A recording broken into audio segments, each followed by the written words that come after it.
వారమంతా ఆకుకూరలు, కాయగూరలు, పప్పులు, పచ్చళ్ళు ఇలాగే వండుకొని తింటూ ఉంటామండి.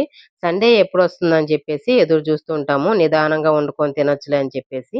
మా పిల్లలైతే ఎప్పుడెప్పటి నుంచో అడుగుతూ ఉన్నారండి. సండే వచ్చిందంటే బిర్యానీ చేయమని చెప్పేసి. సరే వాళ్ళ కోసం గదా అని చెప్పేసి చికెన్ బిర్యానీ అయితే రెడీ జేశాను.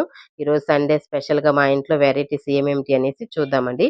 బిర్యానీ అయితే చేశానండి నేను. తర్వాత స్వీటొచ్చేసి గులాబ్ జామును, అలాగే ఫిష్ ఫ్రై, చికెన్ 65, ఎగ్గు తర్వాత వీటన్నిటి కాంబినేషను నాటుకోడి గ్రేవీ అండ్ నాటుకోడి పులుసు చేశానండి.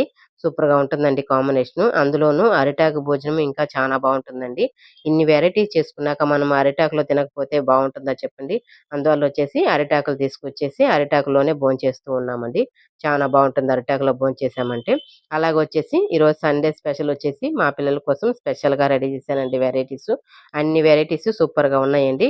ఇంతకీ సండే గదా! మీ ఇంట్లో ఏమేమి వంటలు చేసుకున్నారో కామెంట్ సెక్షన్‌లో అయితే చెప్పండి ఫ్రెండ్స్. Okay friends. వీడియో గాని నచ్చిందంటే ఒక లైక్ ఇచ్చుకోండి. అలాగే నెక్స్ట్ వీడియోలో కలుద్దాం. బాయ్.